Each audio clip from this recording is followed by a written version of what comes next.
The Bulldozer Matt Tremont, the 8-time Deathmatch Tournament winner, the former 2-time world champion, the owner of H2O Wrestling.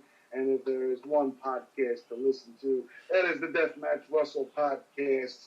Let's get ultraviolet, motherfuckers. And good evening once again, fans. You're listening to the Deathmatch Russell Podcast.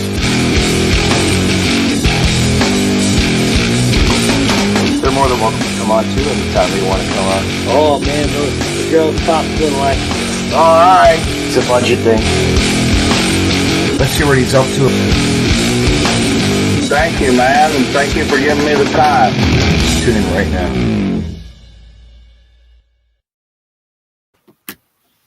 now. Whoops, what happened here? Hold on. Why did that not go up?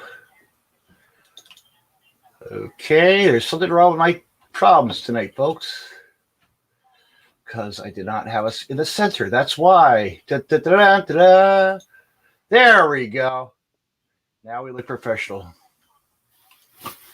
Perfect. Hello, ladies and gentlemen, and welcome to another episode of the Deathmatch Russell Podcast. My guest at this time, he's a ring announcer, he's a commentator, and sometimes he's a manager. My guest, the young professor. How are you tonight, my friend? David, I'm good, man. Thank you so much for having me on, buddy.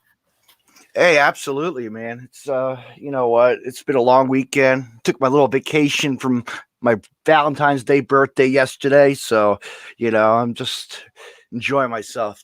Yes, happy belated birthday, good sir. I'm not a big one for going and typing them up because I have a weird thing. I'm an all or nothing guy.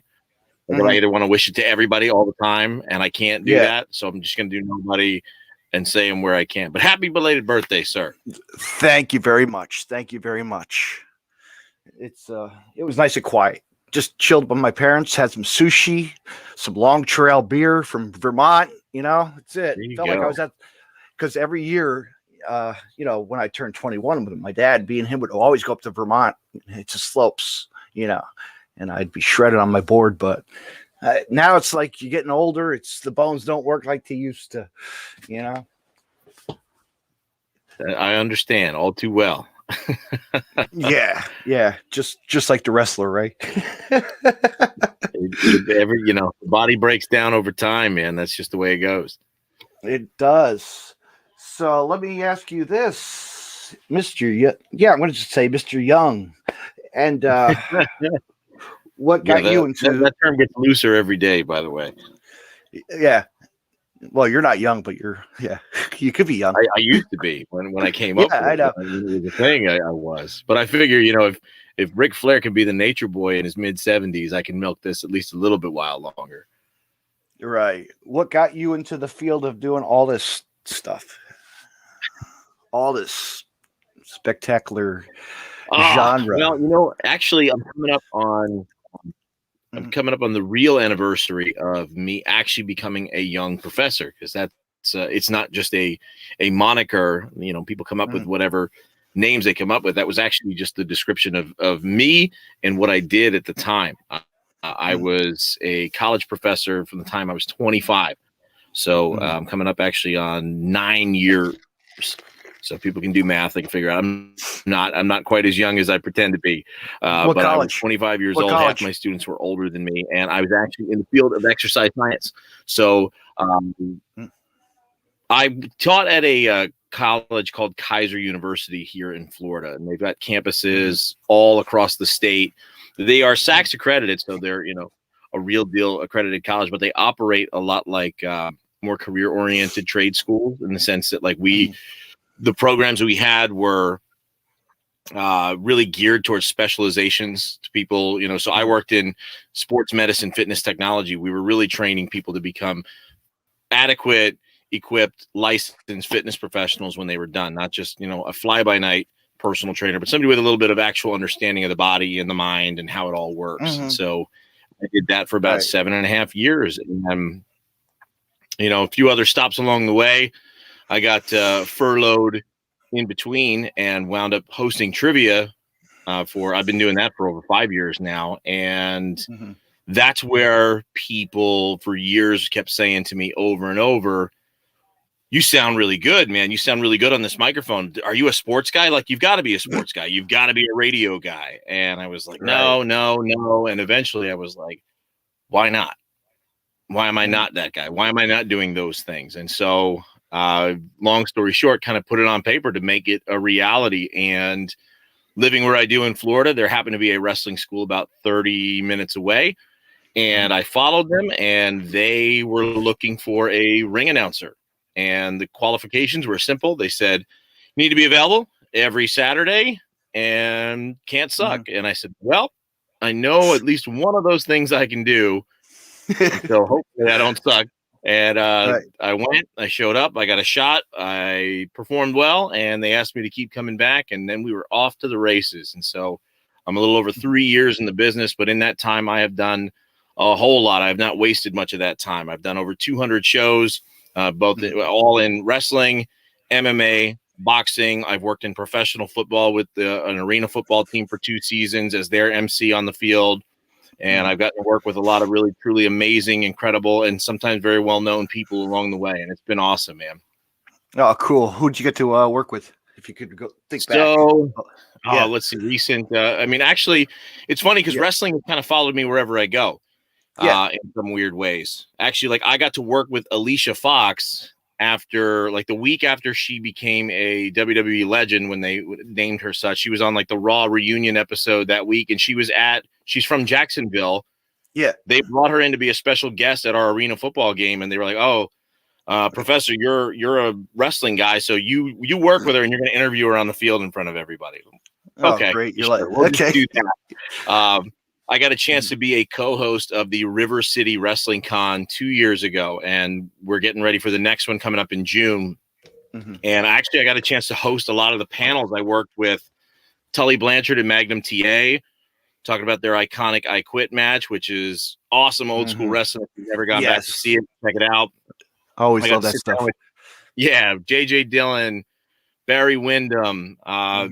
Also, we got to sit down. I got a chance to talk with Ricky the Dragon Steamboat for an hour in a ring in front of a bunch of people. Like, that's an experience. You know what? Like, that's an experience, man, to talk with Jake, like, Ricky Steamboat, and it's like, it's a real opportunity. It's like you dream as a kid growing up watching this guy on TV. It's like he was like one of those people that you looked up to. It's like, wow, he did it. In his career, which is hell. I had one of his magazines signed. By him. Right. You know what I mean? Yeah. So it's been a weird road, and I've gotten and anytime anybody puts anything like that in front of me, I don't take it for granted. I take it very seriously. As someone who grew up a fan, I'm a fan, but I'm a professional first.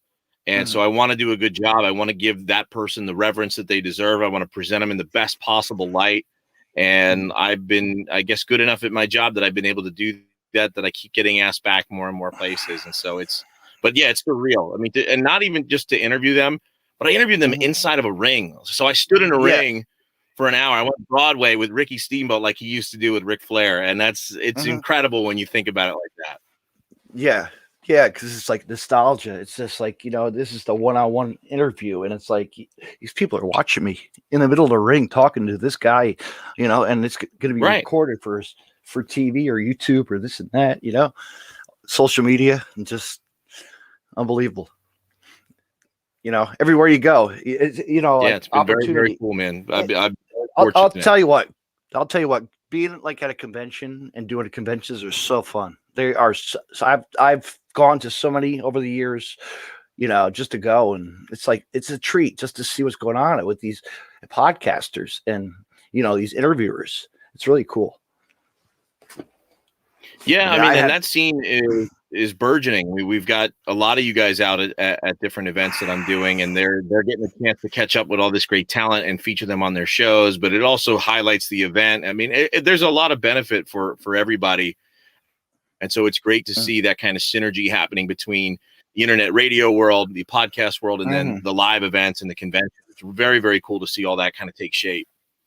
I mean, I'll tell you a story of, like, I was actually at a Wrestle Reunion 2 in Pennsylvania, in, I guess, the one of the hotels there, and I actually got to speak with Bill Apter on a microphone at a Q&A session, you know, which was really like, okay, I'm a fan of wrestling. Let me try this. Let me see what this is about.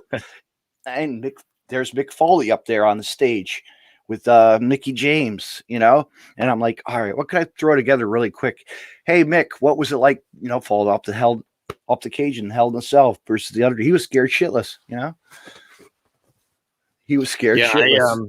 He's going to be one of our featured guests this year at River City Wrestling Con. And I know I'm going to be pretty heavily involved this year. My official role, I'm not 100% on yet. We're still working a couple of kinks out, but I think one way or another, whether it's actually in the live audience or it might even be for our virtual platform, so similar to what you're doing now, I'm probably going to have an opportunity to get and talk to him. And we've got Kurt Angle coming this year. Kane is going to be there. And then we've got a whole slew of other names. The Steiner brothers were announced. The Rock and Roll Express are going to be there. They just announced wrestling. It'll be 2 days of actual wrestling too. Carlito's going to be in on Saturday, and I got to work with him just a couple months ago, actually, on a TV project I was on, and got to sit. And he came to the booth and did commentary sitting next to me. Yeah, I saw that video. That was great. Yeah, it was fun. More for him, I think, than for me. But you know, that's how it goes sometimes. He's a character. He's always a great person to talk to, like just to see in person and say, hey, you know, he just loves his attention, you know, for like a small crowd of people. You know what I mean? He'll come to the local show down here in Jersey, you know, pack and just have a hell of a time with the fans, you know. Just have a good time. See, and that's a spot that I want to come and work. That's where I'd love to go because I'm from Jersey. I'm a Jersey guy originally, born and raised. I moved out of New Jersey when I was 22. So like I spent most of my life there. And actually I went to a couple of indie shows in New Jersey and really until I got to Florida, I didn't do much in the way of indie wrestling. I didn't follow it. Which ones were they? Which ones? Jersey All Pro was what I Yes. Fat Frank promotion. Yes, Fat Frank's promotion. Hell of a fucking man. I miss that guy. I miss just like, dude. I don't even know what happened. Like, what happened to it? I mean, it was a huge thing. They had huge production. Yeah, the huge production, and you know, then he died. He died, took over, you know, and then he just died, and it just died. It just died. It's like if his son could bring it back, because his son's living in Florida, he should do it. He should take it on, and I have a feeling like by this, he's going to rebuild it. You know what I mean? Get something going again. Because that was like the go-to. That was every kind of, you name it. Like it had it for wrestling. It had the ins and outs, independent wrestlers, you know, and top everybody talents. Was there. I remember seeing Samoa Joe there. I remember seeing, I don't think I saw AJ while he was there. But I remember like Jay Lethal was just starting out and Jay's from Elizabeth. And I was from Rahway, so right next door, you know, essentially. And I would actually, I would only go to the shows at the Rahway Rec Center. And like that for me, I know I see a lot of wrestlers, they'll talk about, oh, here's my top 10, here are my top 5, like people I want to work with. And I have some things like that. I haven't formally put my list on paper, but one of the things for me, like I would love to perform in the Rahway Rec Center. And that sounds like such a weird thing to say because most people are going to say, oh, Madison Square Garden and all. Well, yeah, I mean, that's on the list too. But like I actually, when I was in high school, I was in JROTC for Rahway. And I was the commander. That was like, if you really think back to my early start of all this, it really goes back to that. Because that's the first time that people picked me out. We're like, dude, you sound good. We're going to put you in front of people because we want you to be the person talking. And it happened when I was a teenager. But I got a chance to be on the color guard and the ceremony when they opened that building. So to be able to come back now, 20 years later, as a full-grown adult performer, and after all the guys I've seen there, and I mean, even parts of the film The Wrestler were filmed there. Like that's when they're involved in the show. That's where it is. Like they're in the American Legion hall where they're signing stuff, and I know for a fact that it's weird because my grandfather has since passed, but my grandfather used to spend his days on the other side of that wall in that bar. And I watch that movie sometimes and I'd be like, I'll bet you that my pop is on the other side of that wall right now, like where they are. And it's just kind of a weird thing. So I'd love to get up there and perform. Yeah. I had my 5 minutes of fame in that movie. I had I was there sitting second row by the entranceway. I was sitting Oh there, yeah. and then I went outside for a cigarette, and guess who's outside? Mickey Rourke. I should have like grabbed the picture, but I was like, nah, just let it be. Yeah, you know. Yeah. But yeah, Yeah. I mean, and sometimes like him sometimes sitting we up don't in the be bothered, but that's and cool, man. but you know, for him to sit up in the bleachers actually was my first time. I actually was sitting up in those bleachers, like my very first Rawway show. I was there for like so many shows, and like the 7th year anniversary show when Jay Lethal's dad was getting slapped by Azrael.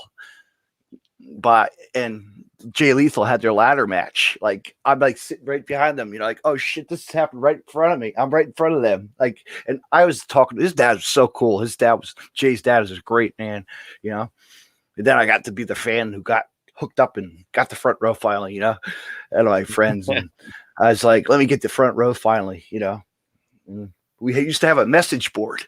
We actually had a group chat on like AOL Messenger or Facebook or Twitter, the Jersey All Pro gang, you know, and we just all get together and just party and just it was great because I had a buddy had a house like 5 minutes away, so we would get drunk at his place and go watch wrestling after.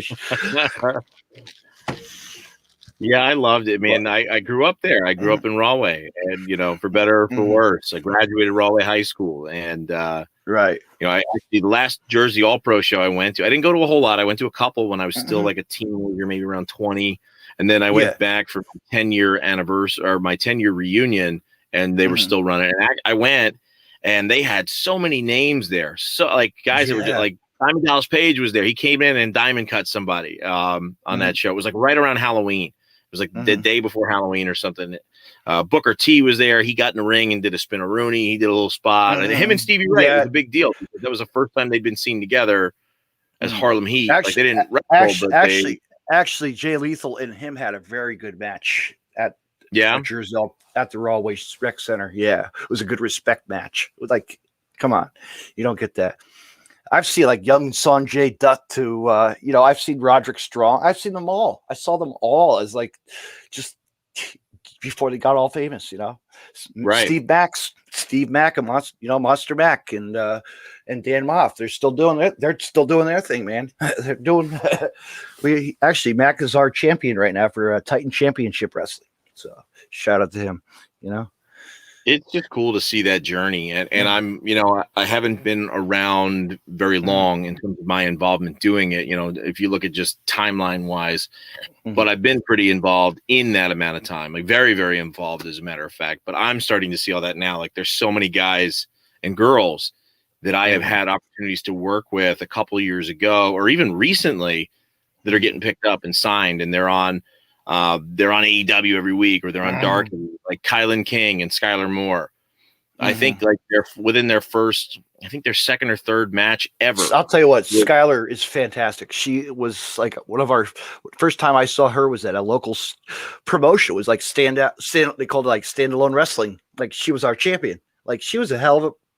We had, you know, she made it. And then look where she is today. She came out of nowhere too. I know. She wasn't doing it for that long, but she got very good very quickly. And I mean, I was working with her like her first show outside of training, like her and Kylan King, and they.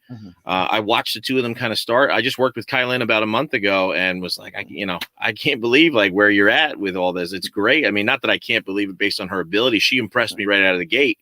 That's like something different about. There's so many girls on the roster. Also, you look in Layla Hirsch, like from Combat Zone Wrestling, the old dojo wars and all that days of her busting her ass ringside, like being a bodyguard. Like hell, it paid off for her really. Like she's like one of those people that she's gonna she signed. We're gonna see she's gonna be the signed pretty soon. And Lady Frost, just like these independent wrestlers are just female talent. It's unbelievable. Even the talent, the new guys coming in, look at that young guy. They got Casey Navarro, really youngest wrestler in the business. Like really, I did a tryout with him up in New York year and a half ago for Evolve. I was up there, so I got to meet him there. He's killing it out there. He's this close to just being the guy. He's flirting that line with Impact and AEW right now, but it's a matter of time. I mean, like what you also have guys like Joey Janela, of course, local from Jersey.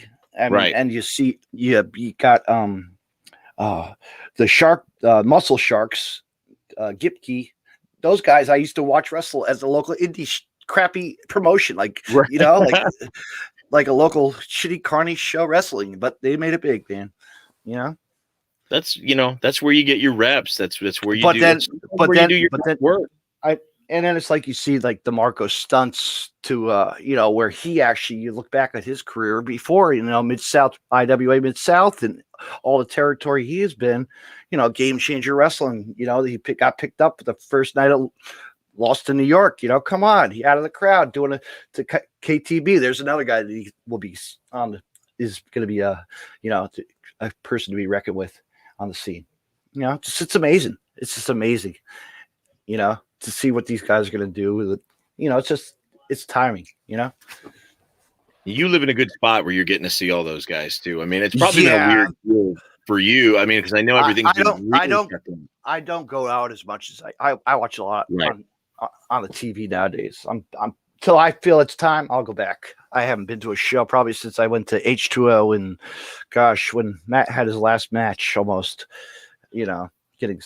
but I haven't been to a Game Changer show since the summer. My gosh, it's like I'm missing all my craving, and all this stuff is getting good before WrestleMania weekend as well. They're building the big lineups. I'm sure you see the cards. They're starting to get the collective. Well, yeah, they're coming down. I work with the other GCW, which apparently there's all kinds of weird bad blood there. Everybody, all of us want to work, but we're running a show all day. Now the collective is coming in, and they're running like Thursday and Friday. But you know what? Good for fans. Good for everybody to come in. Everybody. I know.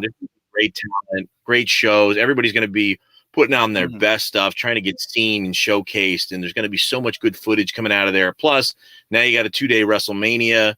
They're going to have at least a couple fans in there. I mean, what a year it's been since this time last year. I mean, it's. I mean, if you look unreal. back, I know, but if you look back, we missed WrestleMania. The collective was, like the rest. Joey Janela was going to do all his stuff, but then he put it on pause, break, and all that stuff. Yeah, I know, but then he had that collective during the COVID, which I'm sure you saw. That was like it blew up the scene, and then just really it was good for all the companies to get together and just to be out there to wrestle. And then if you recently seen, it's 24/7 Game Changer Wrestling did a fight forever, which I was a part of. I was an hour spot at midnight, and just give back to the wrestlers. It was a great night. 24 hours of wrestling nonstop. Some of my good buddies were up there on that show, and no kidding. I don't know if you saw Culture Inc. in there. Malik Boasty and Eli Knight. Those guys are amazing. And Eli, I mean, he's like 19 years old, that kid, and he's so good, and he doesn't know it. I mean, but he it's just effortless. Like the kid floats. He defies physics. Like they don't apply to him. The way he moves, he's just careful, and it's just so natural to him. And I've been working with him since he was 17, since he was a kid. He was still in high school. He hadn't graduated high school yet. He's younger than some of my students that I have now. I'm a high school teacher. I might have to get him on the podcast.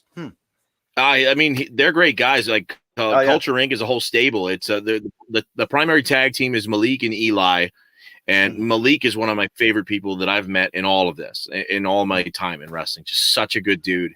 And their manager is Nick Holiday, and Nick's actually based out of Texas when those guys are here, and they've got Kaya Dream in there, and she's out of Georgia. So, but they get together and they travel, and they're great at marketing themselves. They're going to cut promos. They're going to share out their stuff. They do podcast interviews all the time. I mean, they're just a great promotional vehicle, but they're also really talented performers, and they got a shot to go up there for the Fight Forever. And I saw that they did it. Another guy, why can't I think of his name? But some other guys I know the Main Event were up there, and I got a chance to work with them a couple months ago. I'm sure you're familiar with Blazing Lion and Midas, the Main Event. Those dudes are super talented, and I know they performed up there. So that was a cool event. I was glad to see there was so much talent that was just like, my God, there's some good good guys here. They had the guy, I guess, Charlie Starr was supposed to be there, but he wasn't there. So we had actually, oh gosh, Yayo filled in. You know that guy. I think I know him. Yeah. He's a Yeah. local, or not a local, but he's pretty. I think he's like, I forget He's where he like is, in Chicago, I think, right? Yeah. Actually, I But think he's Janai Kai's boyfriend. If we're thinking of the same guy. Yes, it is. Yes, Yeah, dude, I mean, I remember working with him before he was even working. They've wrestled at On Point Wrestling. They've wrestled actually for my Titan Championship Wrestling, which is awesome. They're pretty good people. Man, they're local. It's a local. I'll tell you what, this wrestling is just unbelievable that we have now. It's like I could talk about Titan. It's like it's the indie wrestling. Like, you know what I mean? It's got your Casey Navarro. It's got that guy Yayu. It has Brian Cage. It had Ace Austin. It had Skylar. All these guys everybody. came up through there. You know, I know. I mean, it's very rare. I know WWE is they do a good job of spotting talent, and sometimes they'll pick people right off the tree before they've even had a lick of training. So, I mean, I guess they don't have to untrain any bad habits. They don't. I mean, you look at a guy like, aside from all of his personal problems, like Velveteen Dream, at the height of him as a performer when he really picked up his popularity. I mean, that's a guy who had never laced up a pair of boots before he got to WWE. But so many other people are not that story. They have had to cut their teeth. They've had to make their way up through the ranks, starting at the shittiest little independent shows and working in fairs and flea markets and, all those shitty curtains and, bingo halls. Bingo halls. That's where you hone your craft. You don't go out and make it on TV and start making millions of dollars overnight. You really got to put in the time. I tell these guys, you know what? If it's not about the money, it's just to put a smile on somebody's face. It's that's what I always say, and that's true. You think about it. It's to put a smile on a kid's face, a disabled child's face, a family member or a relative or a grandmother and a grandpa, but they do it and they get picked to be on TV. Hey, it's a good road for them. And if it's not, then you know what? They're here on the indie scene to stay. And, indie is where it's actually we know where, that's the real, it's going to be forever. Well, you can make a lot of really personal connections, in ways that you can't when you get to that higher level, because you just don't have the fans don't have the same access to you. So you're the nature of any kind of personal impact you have on people is from a distance.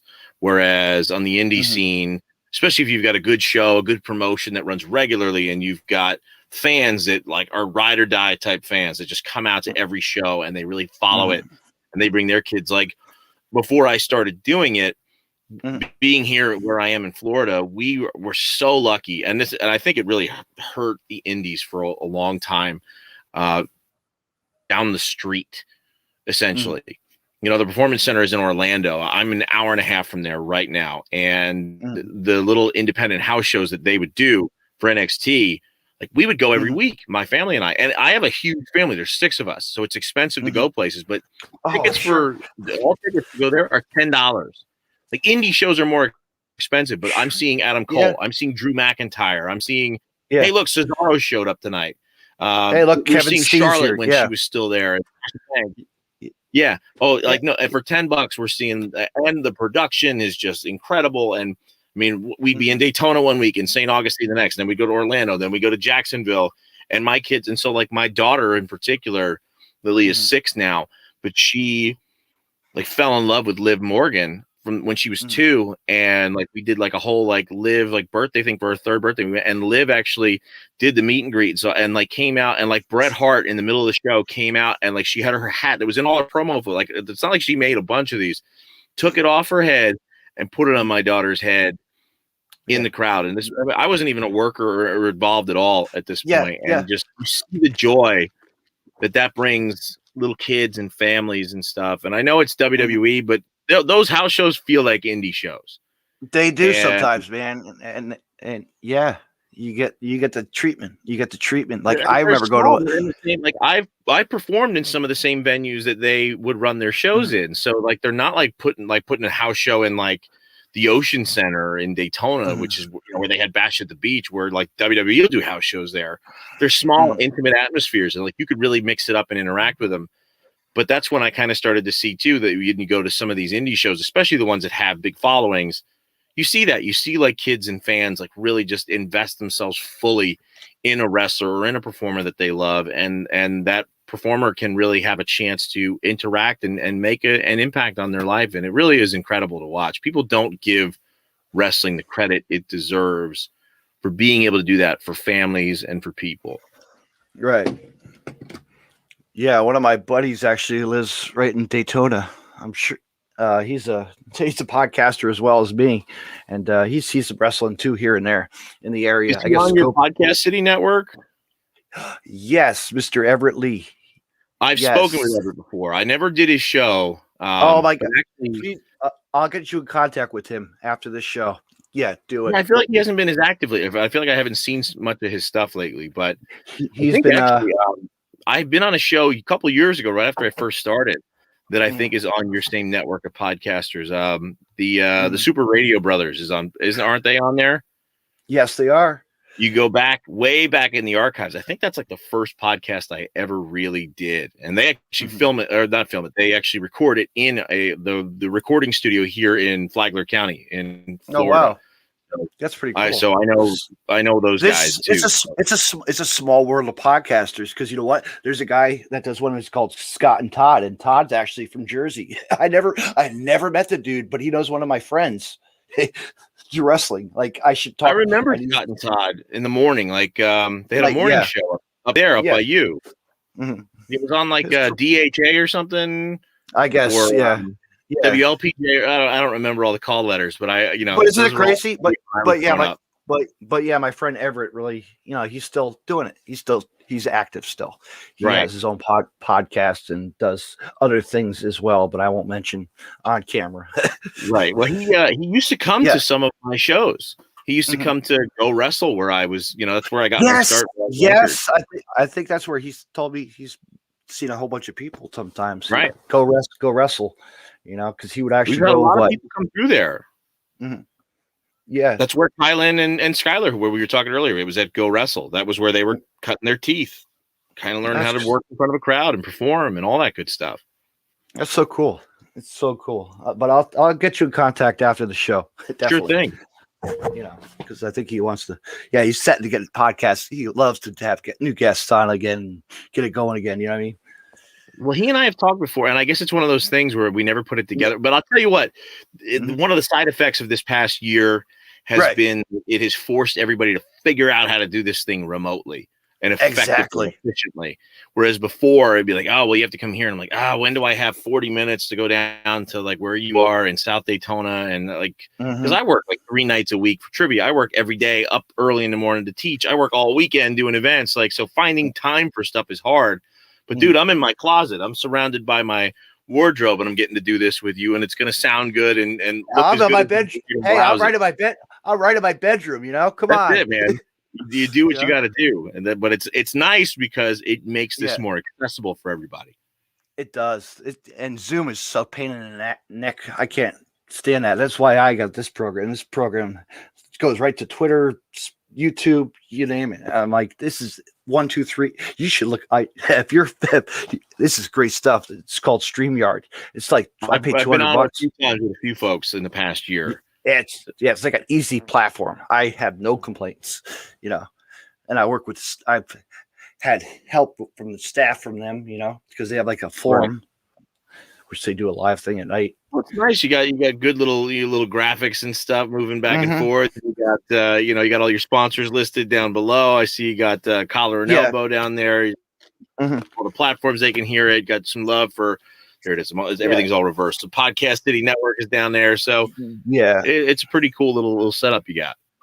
I was like, you know what? Let me just integrate that. And you have to be.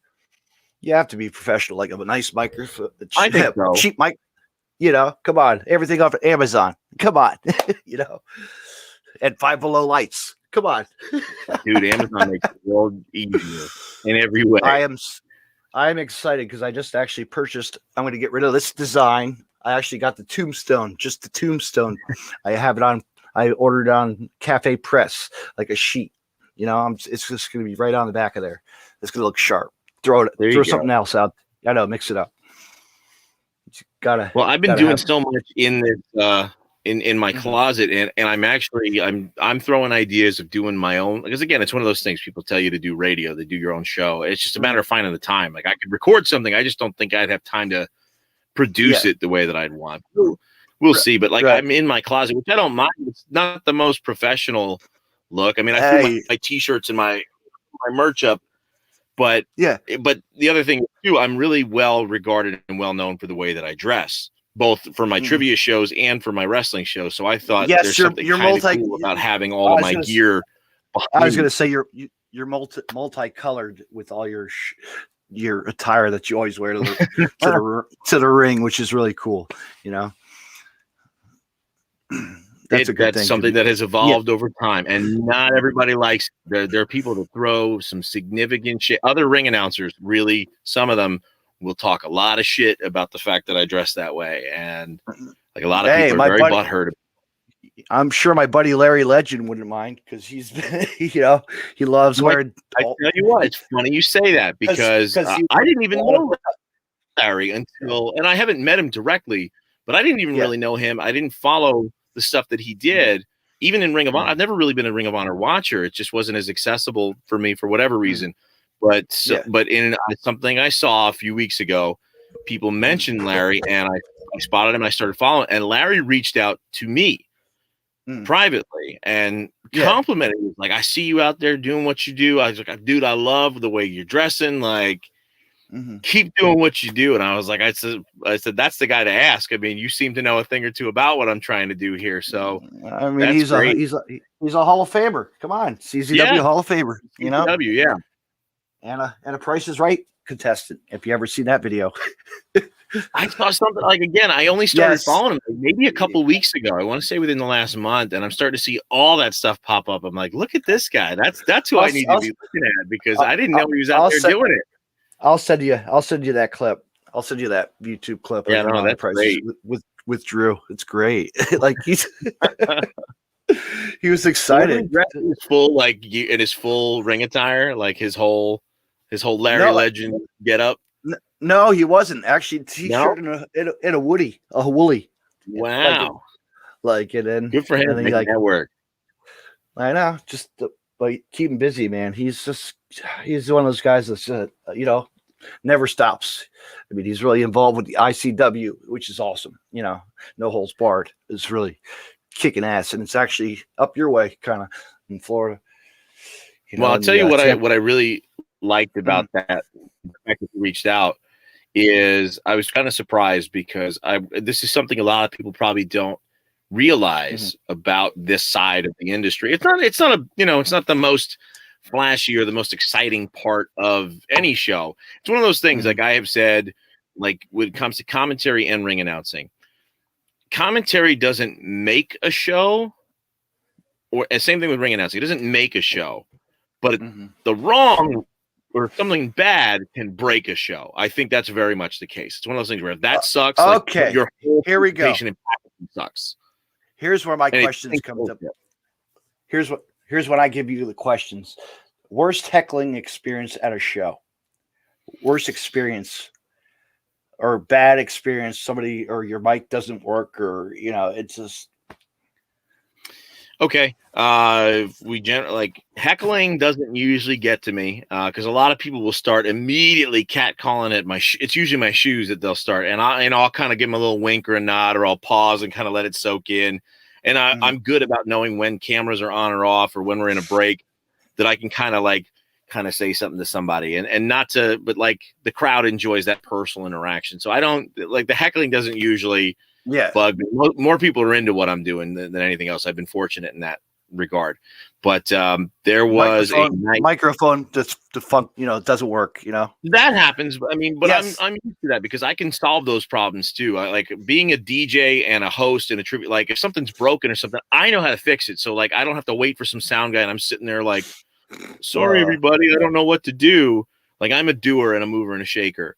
But I can say I remember there was one show in particular. I think it was one of our big anniversary shows where some of the talent was late getting to the show. Not there, like they got stuck in traffic and like those things happen sometimes. But our card changed like a couple times that night, even during the show, and no one told me.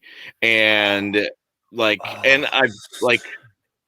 I think the first time, of course, the heel comes out first, and they're like, "You idiot! You don't even know how to do your job," and blah blah blah. And you just sit there like, "Yep, I'm an idiot," and you just let them just soak it all in, and they're like, "Oh, that poor ring announcer, that's not his fault." Blah blah blah. But okay, we got through it, no problem. We're back on track, and then it happened again, and I was like, "Oh, it's one of those things. You hold you put yourself together." You're professional, but I beeline to the back and I start just chewing out whoever. I was like, somebody give me the list. Yeah, give me a list quickly. Give me the list quickly. Come on. What are the changes? Like, if I look like an idiot and it's my fault, fine. But if I look like an idiot because no one's telling me, and it was that. So that was one of those things. We got it, and then one of then I screwed up, I think, again, but that one was mine because we're so pissed off and we're but I don't think the crowd was any of the wiser. It all just seemed like part of the show, and shit happens sometimes. It does. It always does. My biggest one was that's probably the one I'm talking about. Yeah, that does happen. You're right, because cards subject to change, and what the wrestlers aren't there, and you have to switch it up really quick. The promoter has to figure it out, and you're like, oh, come on, I got to write this down really fast so I can look at my note cards. I got to look at my note cards. Well, and the thing is too, and a lot of people don't realize it, especially like indie shows, it's usually like one person's in charge, and they have to wear so many hats because so many guys that are even like they're the promoter, they're the booker, and they're talent.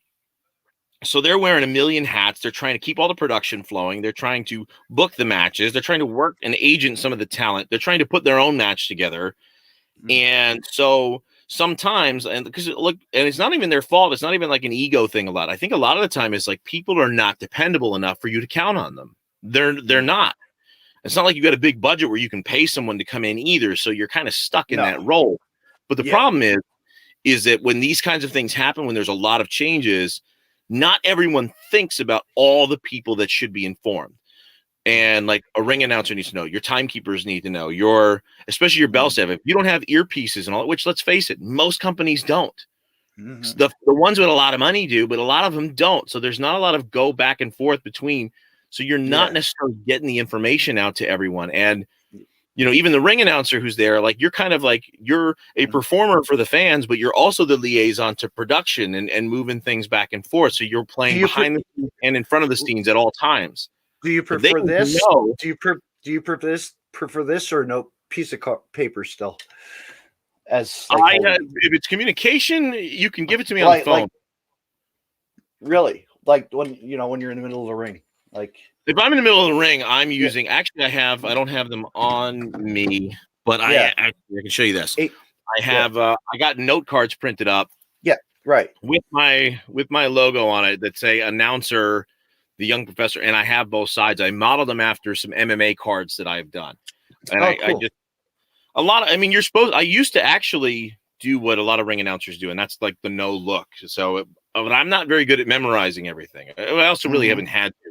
But I got like these notebooks that are like this big, these little note papers, and I would write the people on there and all their stuff. And the papers, I would rip them out and I would fold them in half so they would fit in the inside of my palm. So I would just look like I'm standing there and I have nothing in my hand. So I got a microphone here, and I kind of be speaking a look because I've seen good ring announcers do it. No one's ever taught me, but I've watched them and I'm like, he's looking at something. He's got something in his hand, and I know it's like a little tiny slip of paper. But I've also seen a lot of guys use note cards, and in MMA we use them. So I just decided, I think note cards look like shit. I think Right. if you just have an Yeah. index card that looks like trash, I'm just not a fan of it. I don't think it's very professional. So I was like, what can I do? I was like, I like when you turn on UFC and you've got Bruce Buffer in there and he's got a big UFC card. And if you look at any other big time MMA promotion, they have the same thing. And I was like, all right, You know done. what? I'm going to make my own. But now I'm starting to see other guys starting to like, oh, let me see that. I'm like, no, that's okay. And they're starting to kind of copy the idea. So, what are you going to do? No, you may have to send me one of those. Maybe. Don't give away my secrets, man. I'm trying to protect them. Shh, quiet. Sorry, Larry. So as like announcers, who were your all-time favorites growing up? Everybody, I'm sure. Everybody. Well, I tell you what, I was a Tony Chimmel guy through and through. I know a lot of people go immediately to Howard Finkel. I feel like I've come to appreciate him now more in recent years than ever before. But like, I don't know if I think style, actually, there is something after he died that I started doing at most of my shows. It's very subtle, but it's something he used to do in all of his introductions at the beginning. Because if you hear a lot of like intros when they say now making their way to the ring is one of what they say. But Howard used to say making their way down the aisle. And so I always now throw down the aisle is what I'm doing. Right. Unless it's some sentence that calls for something else, but it's just one of that little tip of the cap to one of the best who's ever done it. Yeah. But I really love Tony Chimmel because when I started watching wrestling in the late 90s, he was the guy. And he's the guy I liked. I really liked Justin Roberts. I liked him in WWE. I'll be honest. I mean, I think he's still great. I don't love the work he's doing in AEW. No. Yeah, he's too much of a too much. And I don't love all of it. I don't know. Yeah, he doesn't play the role as he should. Doesn't play the role, and just like Moxley, just all these names that he goes, just annoying. Yeah. I mean, and look, I don't mind you putting some stank on some names. Sometimes you do, but I think I don't know. I just don't love all the ones he does it on, and I think sometimes he'll do them on ones that I don't think I would. And who am I to tell him? Like he's getting paid for a living to do it. So who am I to say what he's doing right or wrong? Yeah, the Spanish god, Sammy Guevara. I don't like. Yeah, no. Yeah, no. But I loved Lillian Garcia. I mean, and she had a whole different approach, but I think she was amazing. I think she was fantastic. I thought she was great at it. So those are some of my big favorites. And of course, everybody, whenever I tell anybody I'm an announcer, they immediately go to like Michael Buffer or even Bruce Buffer. And I guess I'm just trying to figure out what that catchphrase should be, because that's where you make your money, apparently. Yeah, let's get ready to rumble, right? Right. And then like Bruce Buffer's is it's time. And I'm like, really? That's his, like, that's it? Like, it's just, it's time. And everybody else, like, you could tell it's just there. It's something time. And I'm like, oh, that's so unoriginal. Like, nobody has found a good, unique one. And I'm just waiting to kind of like get my hands on something. And then so I can, like, let's get ready to rumble. I can trademark it. If anybody says it, I can sue them and I can get all kinds of money. Yeah, right. Yeah. But I like need to figure that part out. Yeah. But companies nowadays do it and whatever. It's all to get it, grab it, that. But yeah, growing up watching wrestling, man. Let's talk like as a fan, like we were talking about the NXT, and just like what was your first experience, as a kid, growing up watching wrestling. It was Undertaker. I wasn't watching wrestling yet. I didn't have cable, so I didn't have access. And one of my friends did, and I hung out with him all the time. We were like 10, 11 years old.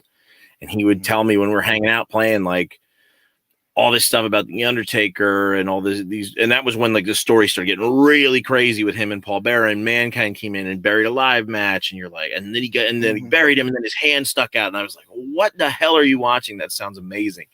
And so when I got into it, I just loved it. And that character, even to this day, all-time favorite character is the Undertaker. Also, don't forget about favorite manager right there, Mr. Paul Bearer. Well, but when I started watching, they were not together. They were they were separated. But I thought Paul Bearer was a great antagonist for him too. I mean, working with Man, and then when he brought in Kane, I mean, God, I think that's the greatest story in wrestling ever told. And like, I don't know why they haven't done a video yet, like a video package of just that story. I know they did a Brothers of Destruction, but it's like their whole thing. Like, no, give me that initial story of the months building up to it and all the little Easter eggs and the hints. And then when Kane arrived and then all the vignettes and stuff. And when Kane digs up their parents and stuff, like I remember watching that as a kid. I couldn't wait for what was going to happen next every week. It was amazing. Yeah, you have to tape it or you go get the next Sports Illustrated, New Wrestling Net magazine, you know? That was a big deal. The Pro Wrestling Illustrated was a big deal. Oh, God. Even that era.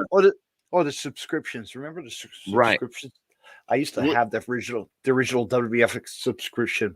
Sign up every week and get something in the mail. Well, even WWF magazine was huge then. Like there was so much good content everywhere, in different platforms than what we have today. But it was still very, very cool to absorb it that way. I mean, hell, trading cards to this and that. Come on, right? Yep. They had it all. They had it all.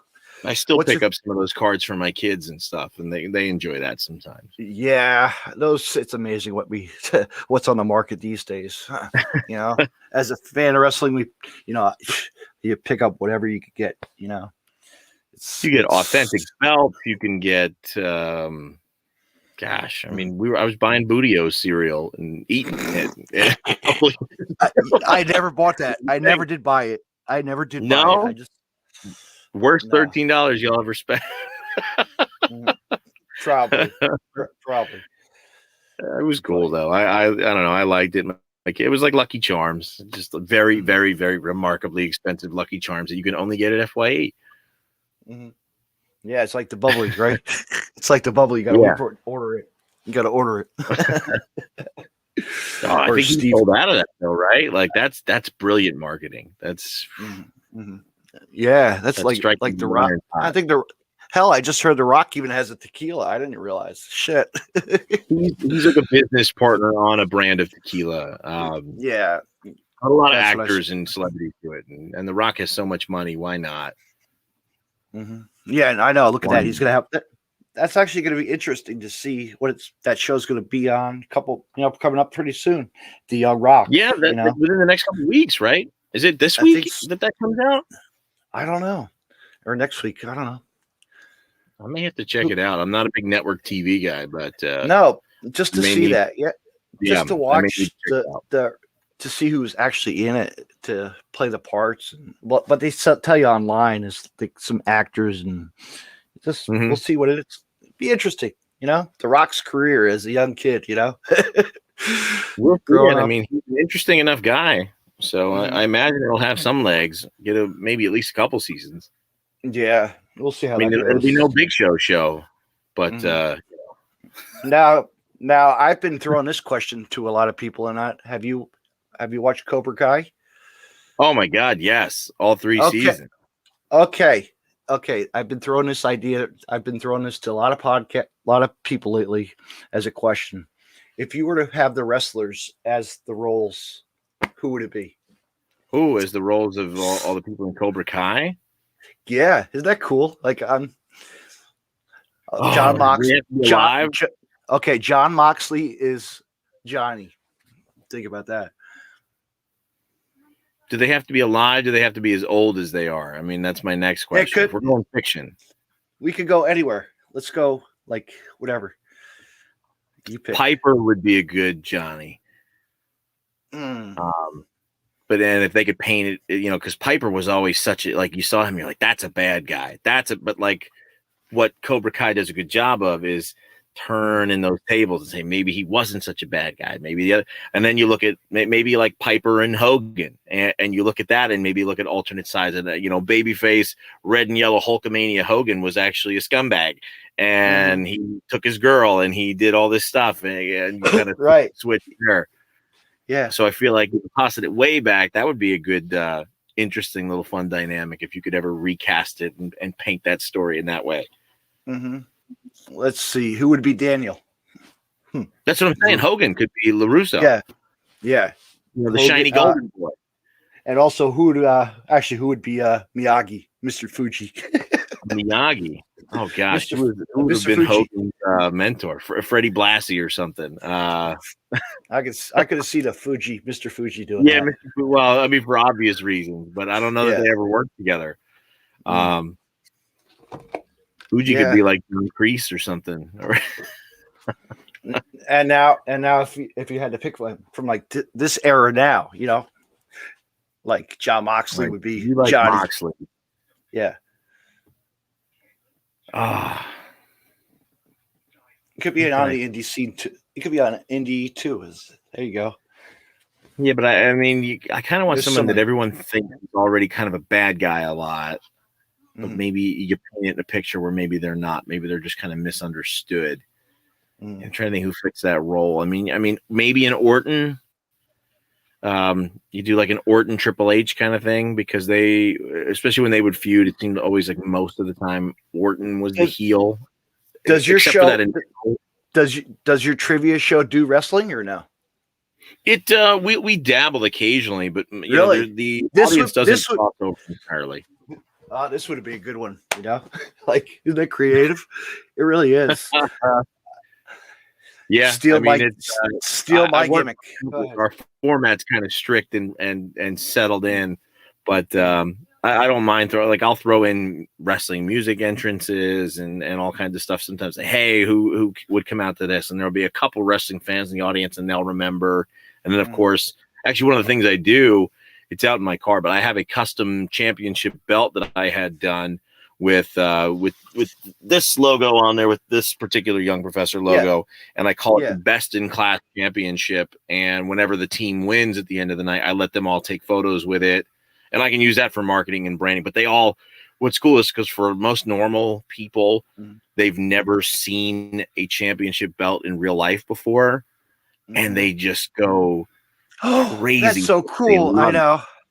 Yeah, so they're like, I'll get the whole. They're all wearing it and taking pictures with it and sending pictures to their friends and stuff. And I mean, it's great because it helps put over, you know, my business and what I'm trying to do, but it also makes people super happy. So that was an easy investment to make to get people to do it. So any wrestling fans do naturally come to me and like, oh, when are your shows? When can we come see you? All that kind of I think that's the thing I'm looking on. I got to get myself a custom belt.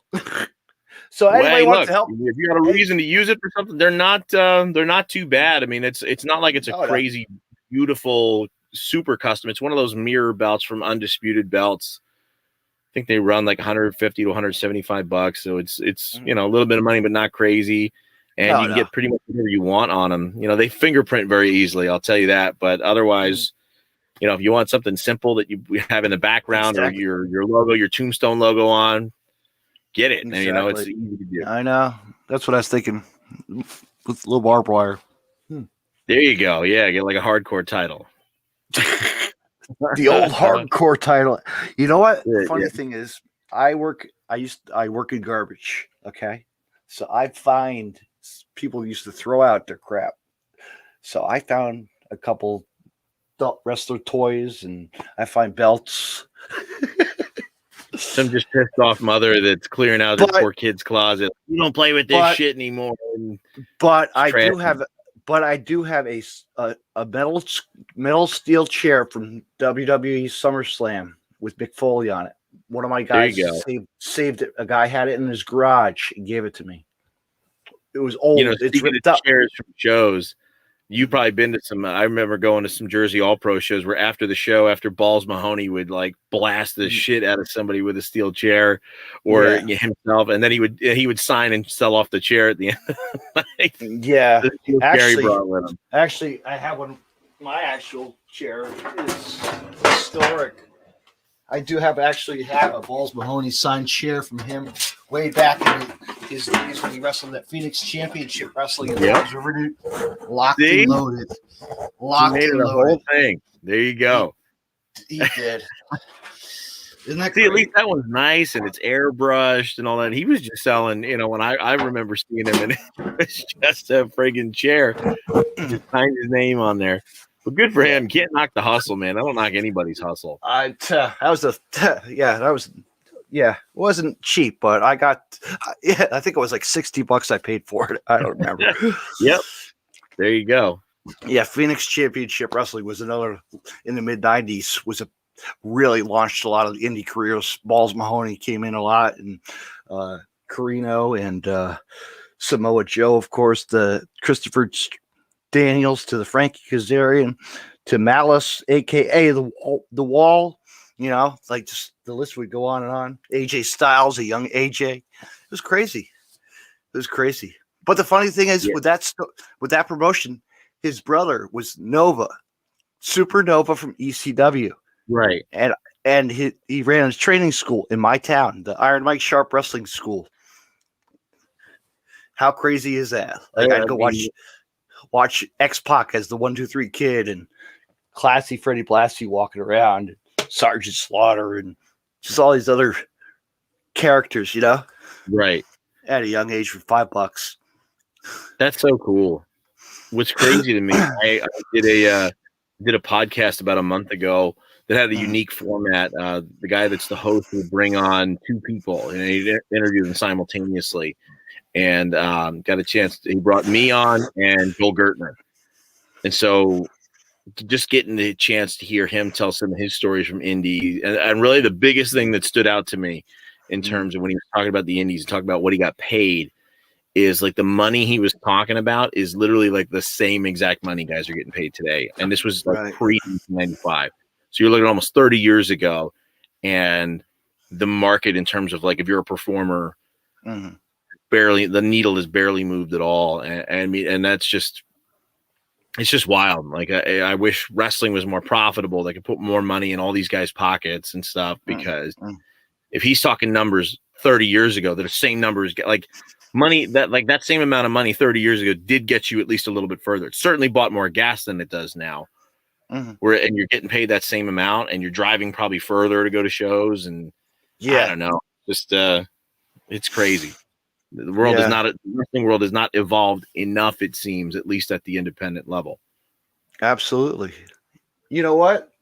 I think let's call it a night, my friend. We've been on for quite an hour or two. Holy cow. We could go on and on. It's been a good little chat, man. I've enjoyed this. Definitely, looser, a little more conversation. Hey, I do, man. This was fun. You're welcome to come back. I'd like to have you come back anytime you want.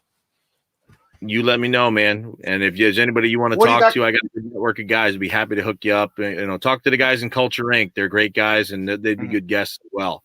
I know we talked about it. What do you got coming up? Anything coming up? Gosh, so much of my stuff just got canceled, man. So I don't have stuff lined up for a while, which is so crazy to say. Really? In Atlanta, that we were supposed to record 4 weeks of TV, and unfortunately, with COVID stuff, it just got canceled. But I do work closely on Generation Championship Wrestling, and they have a show on March 13th. I'm booked for an MMA promotion. I'll be with Combat Night that night, but I am doing stuff on April the 9th all day for We Run This Town for GCW, well, Generation Championship Wrestling, and we're kicking off that morning. I know we've got Medusa and ODB, Breakfast of Champions, so they're going to be there signing, doing meet and greets and stuff, and then we've got great wrestling shows all day. I know New Texas Pro is going to be there. I will be calling the action both in the ring and at ringside for Boot and Heels promotion and also Generation. Oh, yes. Good old Boot. Shout out to Boot and Heel. Great. Shout out to Boot and Heel indeed. David's a great guy. Yes, he is. We missed that shot to work together last year to do the show, The Nightmare Before Mania, but we're getting another shot at it this time, and we're going to make it a good one. I'm telling you. He's a good man. He's a good person. He's a hustler. He's a hustler. He knows how to. That dude works really hard. He does. You know what? And if it wasn't for him to get me where I have my merchandise today, hey, there you go. But everybody needs to pick up merchandise, right? Pick it up, buy it. Bootandheal.com. You get some stuff. There's some Young Professor stuff on there too, so you can always check that out. Yeah. Use any promo codes and this and that. And I don't even have any I got to tell him I got to get some more promo codes this week. Dave, no, but he's going to be so busy right now. I know it. He's got a lot on his palette. He sure does. I have a trading card with them. That was one of the cool things happened to me last year. Oh yeah. Somebody asked me to be in a trading card set. Look at that. That's how you know you're making it in the world, right? Something like that. Yeah, I know. That's how my buddy got me one. Yeah. So I was like, all right, there you go. Man. It's awesome. Yeah.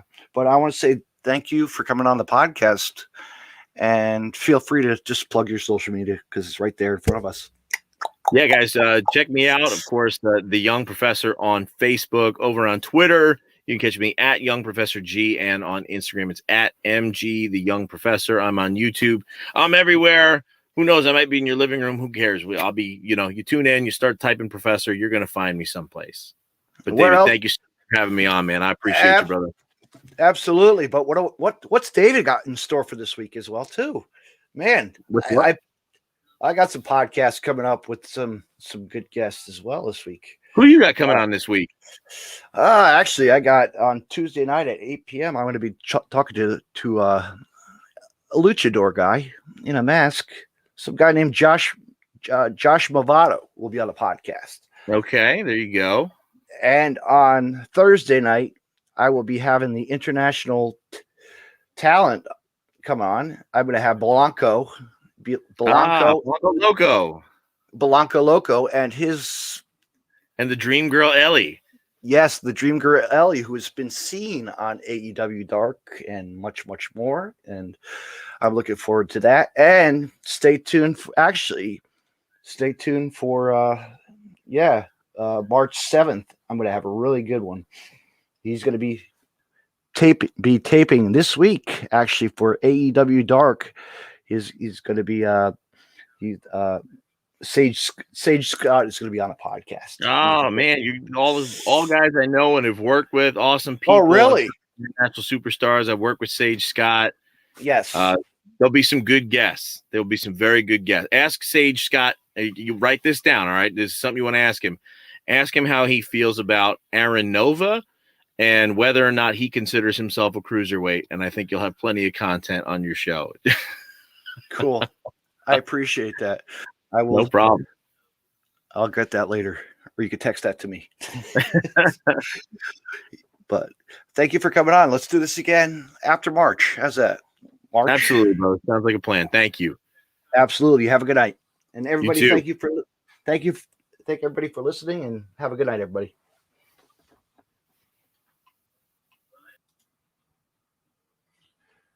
All right, fans, that was it for tonight. Like I said, tomorrow night at 8 p.m. with my guest, Josh Movado, will be on the podcast. We're going to be talking to him, see what he's been up to, his career. And Blanco Loco and superstar Ellie will be on the podcast. And stay tuned, March 7th. I will be talking to Sage Scott. He's doing something this week. Catch it on YouTube on the AEW Dark. He will be in a dark match. Tune in, fans. Thank you for listening to the Deathmatch Russell. Have a Deathmatch Russell podcast, and have a good night, everybody.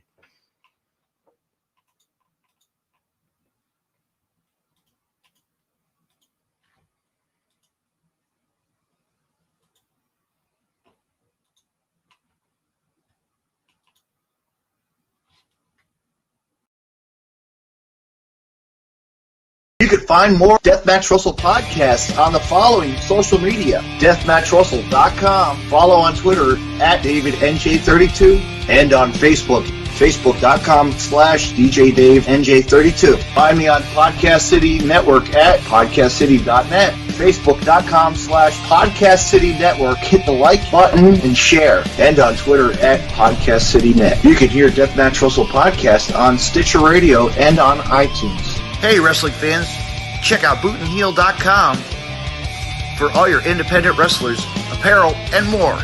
Also, check out Deathmatch Russell Podcast as well. www.BootandHeel.com.